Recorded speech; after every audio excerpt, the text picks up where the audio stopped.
s'est converti, s'est développé autour de l'Atlantique. Maintenant, troisième étape, c'est le Pacifique. Malheureusement, il n'est pas à l'Afrique, donc nous sommes absents de ce côté-là. Mais nous avons des atouts, je reviendrai là-dessus. Je passe la parole à mon collègue Bernard.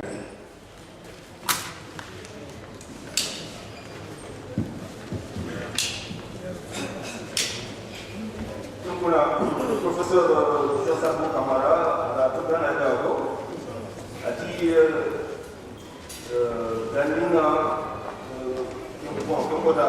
donc ça va passer la viande au Congo, à moins de 80 ans.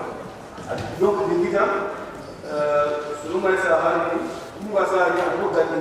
Nous, ça va ça. On a un ami, il a un ami, il y a un autre. Gagner un mal, gagner quoi, ça va aller. Anda il a un madame, il y a un autre, ça va aller. Ça, effectivement.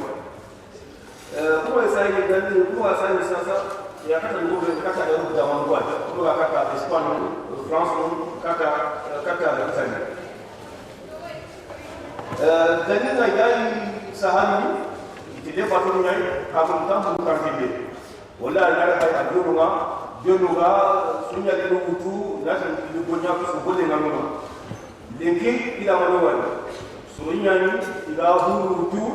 Il a un montano, donc on a été à Montagna en Bourou, il a eu un affaire et on a et nous a pour la capitale européenne. À la Bretagne, au Congo, à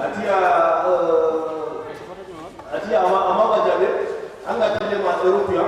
Pour la bonne Allah wa yitele Allah ko anta bareke Allah yitina kifaya wala na wala silbabi Allah jareke anda punya adinya ka amasi adi c'est pas parce que Allah Europe anda hokita donc on kan nguma anda nguma ama wala kala suku ila to wala kukilu tu watu sahari na kema donc la même tout ça amana ni kema.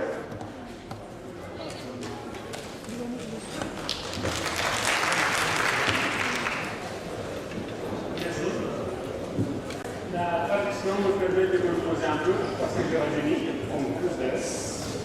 Et en second lieu, vous pouvez réfléchir par rapport à ce que j'ai écrit et par rapport à ce que j'ai voulu dire. Parce que comme tous les professeurs, on écrit des choses, on dit autre chose. Mais je vous informe que voici à la conflit du plan de la conférence. Donc ceux qui veulent vont avoir un détail. Et j'espère qu'en tout ça, pas pour Mme Serret, mais pour nous permettre de rebondir là-dessus et faire d'autres recherches. La deuxième partie concerne les nouveaux itinéraires et l'adaptation, les adaptations. Je commence par un proverbe que les chemins mènent à Rome, au sens propre, au sens figuré. Il y a des Pakistanais qui, pour aller en Europe, passent par la Mauritanie, par le Libéria. Parce qu'ils pensent que c'est des facilités, et parce que c'est la route aussi pour certains de la drogue.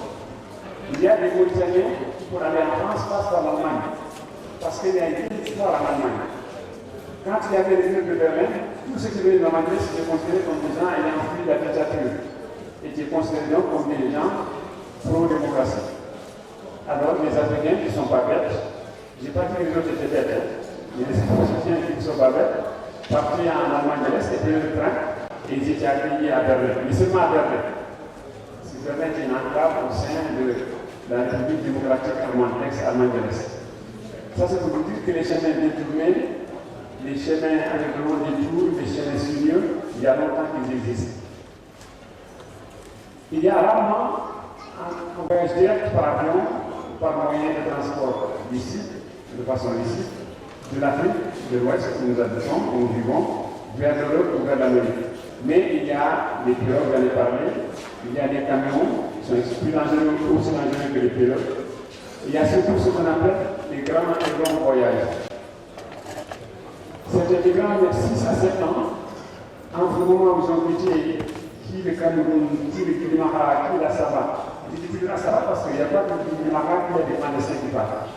Qui de Noisy, et ils mettent plusieurs années, ils font des petits sauts, ils passent par le Maroc, Ensuite, ils passent par l'Algérie, si c'est possible, ou vice-versa. Ensuite, ils passent par l'Espagne.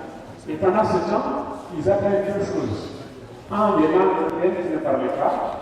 Et deux, certains sont en mesure d'acquérir des compétences en technologie, en mécanique, et donc en travail pour lesquels ils n'étaient pas formés quand ils quittaient le village ou le ville. C'est bien important, c'est très important, mais ce n'est pas suffisant. Ce n'est pas nécessaire et ce n'est pas conseillé pour faire les chemins clandestins. Il faut acquérir ces compétences sur place et travailler sur place. Vous allez me dire, mais le professeur, là, il est malin, lui. Il a fait 14 ans en Europe, maintenant, parce qu'à l'époque, pour avoir le savoir, il fallait vivre en Europe. Mais moi, je suis revenu. Il y a des gens dans la salle qui sont témoins, qui certains ici croyaient que j'allais plus revenir. J'étais un peu je suis revenu. Et je suis bien content d'être revenu, et si c'était à refaire, je reviendrai encore. Mais en même temps, je vous informe que je suis dans un mouvement, la société civile, qui lutte pour avoir la possibilité d'avoir plusieurs nationalités. Parce que ça, c'est la clé qui va permettre aux Mauritaniens, et nous sommes en bonne voie, ça progresse. C'est la clé qui va permettre aux Mauritaniens de garder leur passeport mauritanien et de devenir canadiens ou américains, ou vénézuéliens, etc. C'est très important. Nous devons sereinement et l'idée qui est la possibilité d'avoir deux ou trois nationalités. Mais quand on a deux nationalités, vous comprenez pourquoi vous comptez certaines responsabilités. Alors, si vous êtes une nationalité française, on ne pourra pas vous affecter comme ambassadeur à Paris. Il ne faut pas essayer d'amener les bébés avec le vin, parce qu'en ce moment-là, il reste plus que les grands pour les autres. Mais c'est un combat, et je vous promets, du haut de cette ville, que nous allons l'emporter. Comme d'autres combats, c'est des libertés que nous allons emporter. Ces libertés ne se croient pas, ils ne se donnent pas. Ces libertés s'arrachent, mais de façon non violente. Alors, avis des amateurs. Il y a des agences spécialisées qui s'occupent des migrants, qui aident à la migration. Et parmi ces agences, il y en a qui sont sincères, qui sont correctes, qui sont en règle, mais il y en a beaucoup qui sont des pseudo-agences. Et puis il y a des intermédiaires, et puis vous avez des chances de vous faire lever votre part. Donc, Achtung de la France en allemand, Achtung deux fois, n'allez pas dans les agences si vous n'êtes pas sûr que ces agences vont livrer un service à un prix abordable et de façon transparente. Attention, je n'ai pas dit que toutes les agences étaient véreuses, je ne suis pas bon, mais j'ai dit qu'il y a beaucoup d'agences qui ne sont pas. Et certains parmi nous, on peut en témoigner. Ensuite, dans les trajets, on rencontre beaucoup d'épreuves. Récemment, j'ai vu un reportage sur les Camerounais qui ont assailli les enclaves de Ceuta et Melilla. Au nord du Maroc, à côté de Tanger, il y a deux espaces, Ceuta et Melilla, qui sont encore des enclaves espagnoles. Quand on est les Pires, on est déjà en Espagne. Alors il y a un paradoxe. Au nord du Maroc, il y a ces deux enclaves, et au sud de l'Espagne, il y a Gibraltar, qui est une enclave anglaise. Allez comprendre. Mais il y a des avantages certains que les uns et les autres ont, le ministère de l'Intérieur, qui est en Afrique du Nord, qui est au sud de l'Espagne. Alors c'est marrant, les Anglais, parce que quand ils m'ont en Espagne, il va pas dire qu'il faut du Canada. Et c'est vrai que du Canada, ce sont des provinces, mais il n'est pas parlé en Espagne. Et sachez que si vous avez un visa Schengen, quand vous rentrez à la pharmacie du Canada, je suis payé ici, parce que c'est la porte d'entrée, c'est beaucoup plus gens qui ont des visas touristiques et qui essaient après de rester. Mais là aussi, il y a une complicité des pays du Nord.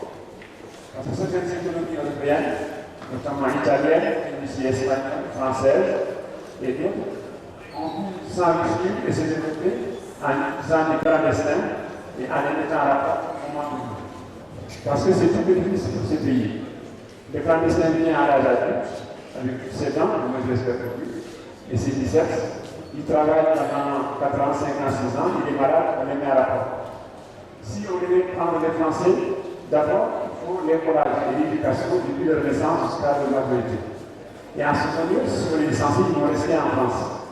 C'est cet événement-là, et là, il y a une complicité des États qui ferment les yeux en cas de période creuse et qui ouvrent les yeux quand il s'agit de faire de la compétition et qui disent c'est la faute aux migrants À ce propos, il y a une anecdote que les Français racontent. Dans un petit village, il y avait des gens qui n'étaient pas contents parce que le boulanger était un Algérien. Ils disaient oui, ces Algériens qui prennent le pain à la bouche sont faciles pour les expulser. L'Algérien a été expulsé, mais il a mis le pain. Parce que personne dans le village ne savait faire le pain. Je dis voilà, comme ça, pas pour vous faire rire, mais pour vous dire que des fois, les migrants sont ici.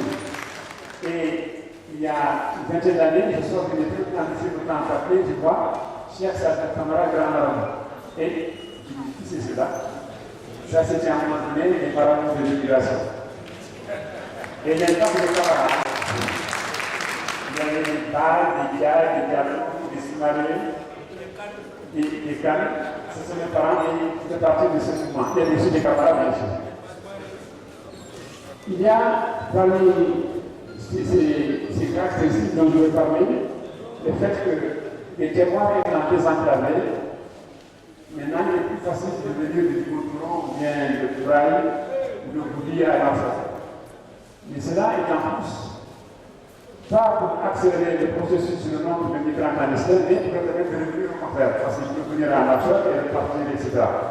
Et cela crée aussi le fait que le Guinée-Maca devient, et la Sahara aussi, il est relais entre l'arrière-pays de la Mauritanie, mais aussi entre le Mali et le nord de la Mauritanie.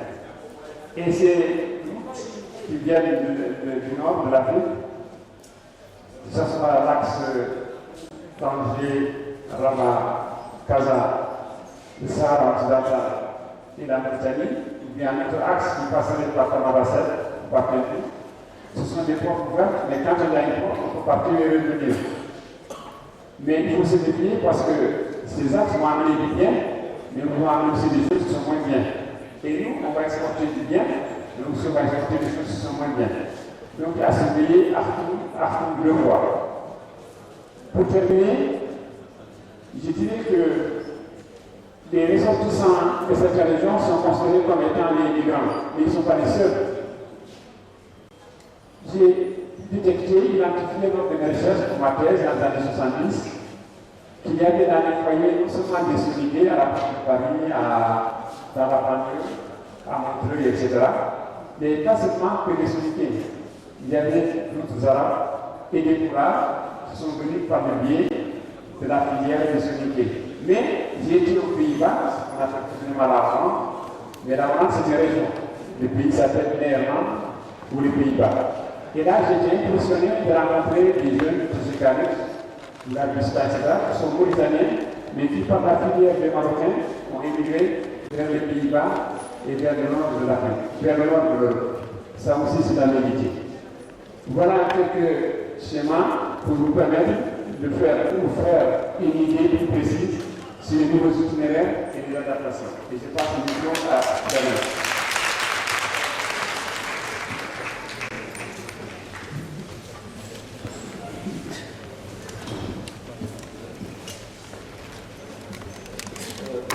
Donc la fonction de Sassan Kamara, la capitale de la République, le gouvernement, ça a là où il faut voir. Alors, on va voir que tout est normal. Donc, on a un Italie ou un partenaire de l'Europe. A dit, lundi, comme on a Sahari, nous avons un camp qui est de la Reine. Parce que ça nous a donné que Montania, qui a cata français. Montanoku, bien de date de français, ou à Pacat Allemagne. Qui est qui nous a donné. Nous avons besoin d'avoir. L'essentiel est de qui est français. Voilà, l'Europe de façon générale, voilà l'Occident. A dit, ça, il a été, il va donner tout. Il a commencé, il a été il va tout, voilà, il va camionner tout. Là, il va tout, voilà, camionner tout, voilà, là, il est là. Le avantage waaw da am ci xala dama yo wala ila metti xala ko ba mécanisme ko wala ko dina xala xawna ila suma asirinya kumbulu ila xala dere jamu kati de ko waaw asir anga ci ñu ala ci anda man ke da ka fa sala ci ci xala ci nga wala anga ci ati Iki imekandika kwa iki kwa example itala Europa. Yesa noma ita hamba kata simi kanu ngako ita ga Europa amma sai bakuna mitani ita kula kaka tibia wa wai iki ita ga yesa isade. Zeki aga hidena ati ita ga ita ga isade na ima wantan no hu kanu kwa Europa. Angara kere angara bingu angara anasa to munya ni kike ina muga ya da bingu liberté de déplacement ala mo anda kile ni kube anda daga ada sin kaka mati ina muga kinya na gabani kakuna biga boy aga gasu kunde ne kan kan biga ala musal nuko kuma ko agence ati agence ko ya kanene ya akazi mutu ya kwa bizanga bana kadangani wa bimu wa kadangani wa hada europia hata lugha ima agence ko si gran agence ni kabuna katanga ngombe ni anga kaso ko mutu anga so mutu anga tambu mutu anga tinanga de sare anga an biga mutu ati agence ko ba ngombe hayi kwa buwa ko la europia wa yone ne kilo ni haju balawya ina kuzanga baadhi wakati inokipite unataka kunya unataka soko duru wa Espagne wala Italy wala Portugal hakaji bila azubandoya inora onaya anaijaki kuya wala bilo kinako kama polisi na inakara katika kitabu kawa inataka inambali na kule tuko na hata hapo kana fahamu kana tena hata kubunu wa kumfahamu kumtamtu ani tini andai bila kutegea lesenya la kola lesenya hizi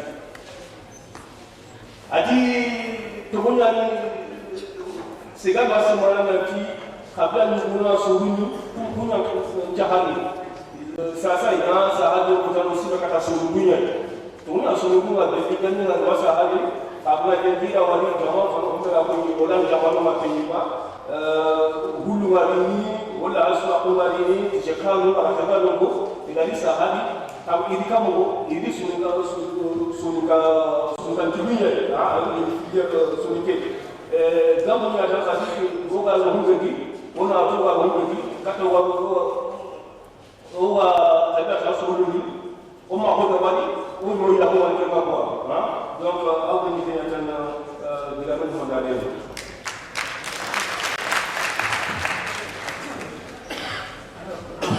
Patience, j'ai presque fini. Bien sûr, la troisième partie, c'est la dernière, et après, il y aura une conclusion. La troisième partie, je l'ai intitulée Esquisse de typologie diasporique. Ça, c'est en français compliqué. En français facile, c'est quelles sont les catégories de la diaspora. C'est-à-dire ces migrants, les étrangers qui vivent à l'étranger. Il y a des débats, et dans certaines recherches, on a trouvé 4 catégories. À ce propos, je voulais faire allusion à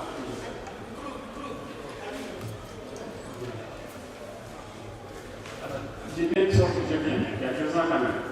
Une sorte à l'ouvrage, je peux la préciser pour moi quand même.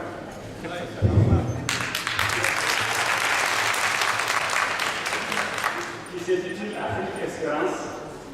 Je vous jure que c'est moi qui l'ai dit, parce que les gens pensent que c'est quelqu'un qui l'a écrit. Et vous trouverez des chapitres passionnants pour moi et j'espère pour vous, qui traitent de problèmes qu'on a évoqués, et notamment de la diaspora. Et dans cette diaspora, j'ai distingué, comme d'autres chercheurs, 4 catégories. Je parle de façon générique, de façon générale, mais les souligner en font partie. Il y a d'abord les descendants des esclaves, qui n'étaient pas forcément des esclaves, c'était des gens vaincus dans les guerres civiles en Afrique, et les vainqueurs les vendaient comme esclaves. Parmi eux, il y en avait qui étaient d'origine noble, et il y en avait qui n'étaient pas que esclaves. Et ceux-là ont resté des descendants. Ce sont les Antillais qu'on rencontre en France, ce sont les Africains américains, et ce sont des colonies entre guillemets noires au Brésil, en Colombie et ailleurs. La deuxième catégorie, ce sont les descendants des anciens combattants et autres tirailleurs africains. Des 2 guerres mondiales, et surtout de la seconde guerre, parce que la première date de presque, j'ai vu c'est date de 1919. 18, ça fait longtemps. Et il y a aussi, au niveau de ces anciens combattants, des gens qui ont fait des guerres en Indochine. Chronologiquement d'abord, Madagascar en 1947, en Indochine en 1952, en Algérie après 1954, et puis dans d'autres régions il y a eu des soulèvements. Et d'ailleurs, ce sont ces guerres qui ont précipité et accéléré l'indépendance des autres colonies. Parce que les Français craignaient qu'il y ait des soulèvements qui embraseraient toute leur propriété, toute leur possession. Et il y a là un élément que j'ai observé entre 1882 et 1883, au XIXe siècle. C'est à Berlin, en Allemagne, que l'Afrique a été subdivisée en zones appartenant aux Français, d'autres à dominante germanique, allemande, d'autres à domination anglaise, d'autres à domination portugaise, etc.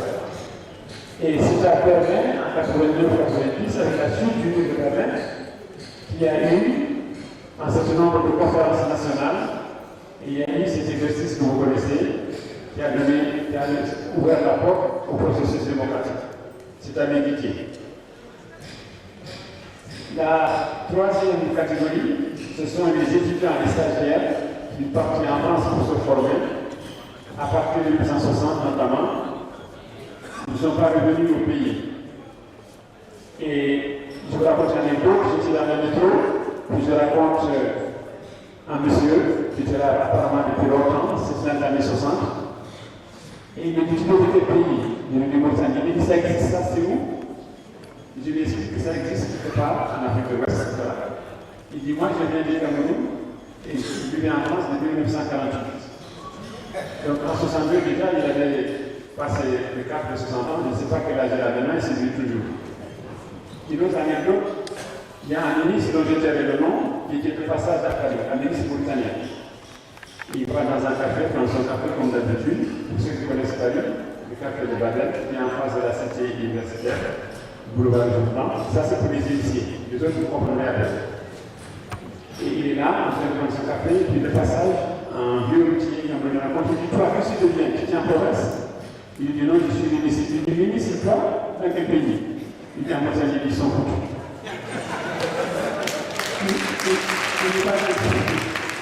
Il n'est pas gentil, c'est comme vous voulez. Bien fait d'aller sur l'opinion, vous pouvez écouter les expressions et les impressions des uns et des autres.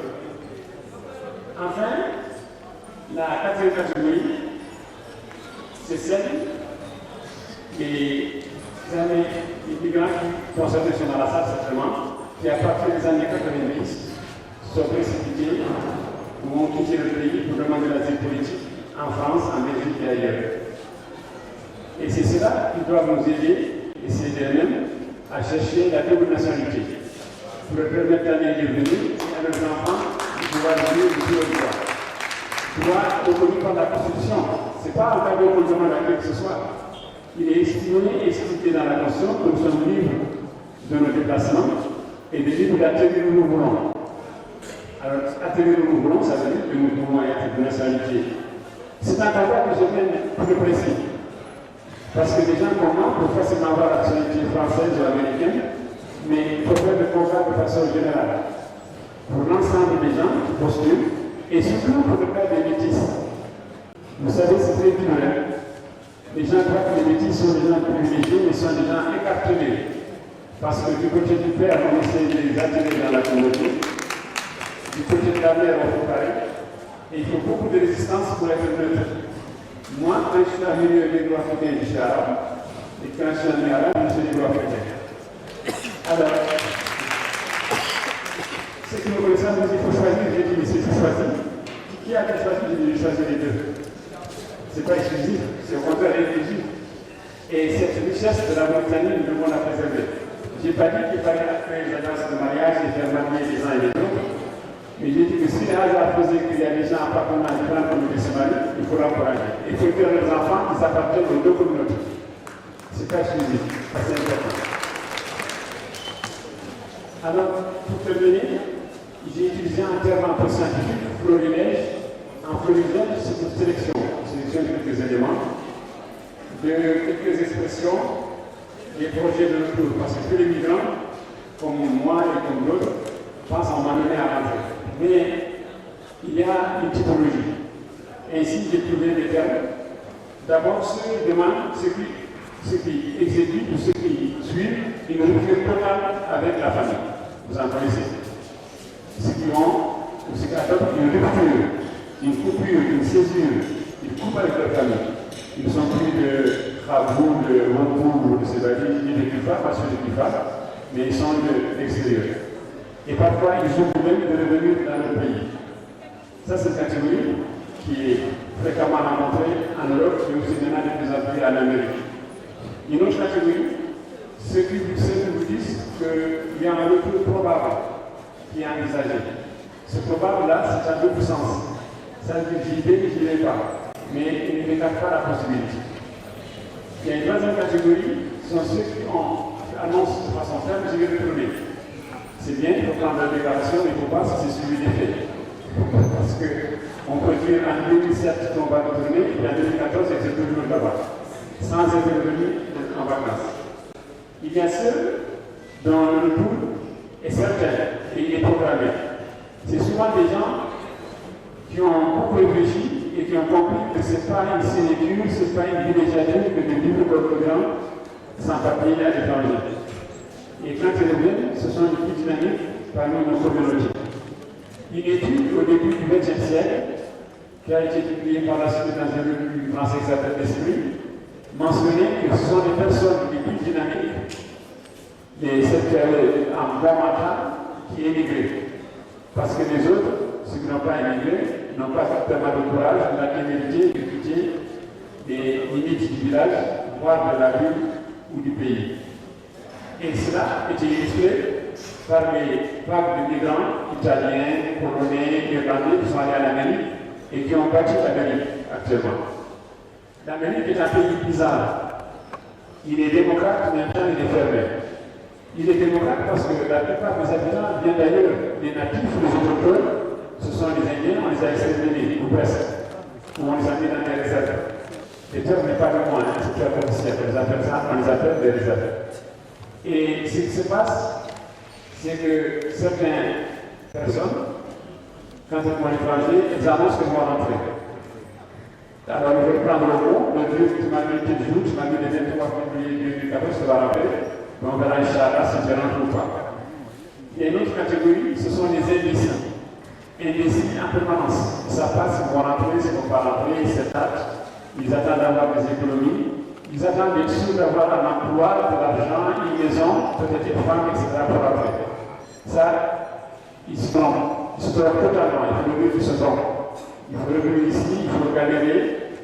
Un autre exemple, il y a quelques universitaires qui étaient enseignants, assistants professeurs ou chercheurs en Europe avec une bonne situation, comme moi.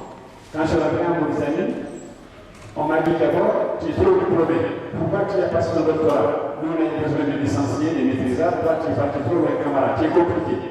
C'est vrai que je suis compliqué. Mais après, on m'a proposé maintenant, on va t'envoyer à la Banque centrale pour t'occuper des ressources humaines. J'ai dit non, merci. Alors, on va t'envoyer au ministère, tu vas être sûr que c'est le dit non. Quand j'étais étudiant, j'ai protesté parce que les nouveaux diplômés avaient des promotions rapides. Il n'y a pas de raison de jamais eu. Mais qu'est-ce que tu veux faire au fond? J'ai dit, il y a une école nationale d'administration où on est censé enseigner la sociologie.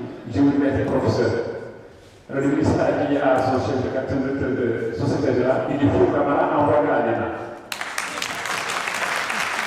Je suis allé à l'ENA et même moi, je faisais des cours et je me considérais comme en France où à la fin du mois, mon salaire tombait, j'étais embauché, etc.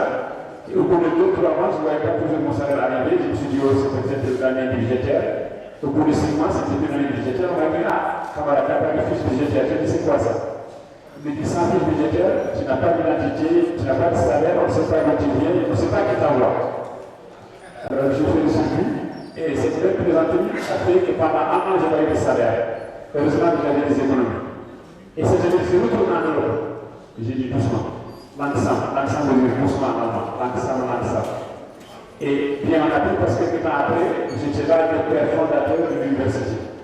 Et on a créé pour permettre à un plus grand nombre de Mauritaniens de suivre les études supérieures, ce qui n'était pas le cas avant. Alors, il y a une dernière catégorie de ce florilège, ce sont les séjours alternés ou alternatifs. Il y a des migrants, ou anciens migrants, il séjourne 6 mois ou 9 mois en Europe, et quand il commence à faire froid, il rentre en Afrique. Alors, j'ai l'habitude avec mes étudiants de leur montrer un peu ce qu'ils font. Excusez-moi, hein, ce n'est pas une moquerie, c'est une illustration d'une situation vécue et observée. Putain, il fait chaud là, c'est pas là, il fait chaud à Célibali. Et bien sûr, ils sont en manteau, avec une casquette, avec des lunettes, et ils ont la chemise, la cravate, la veste, il fait forcément chaud. Putain, il y a beaucoup de monde. Putain, quel pays, il ne peut pas vivre ici. Et ils se battent du marché, ils vont jusqu'à la wilaya et ils reviennent. Alors à cela, j'ai dit qu'ils sont plombés du pays. Il faut aider de s'habiller comme les Limarois et de ne pas croire qu'ils sont français. Ils sont mauritaniens d'abord. Et le tronc d'arbre a pu séjourner longtemps dans le Maléno, il ne sera pas en Taïwan.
Afrique Espérance, là c'est mon Afrique Dike, Dike,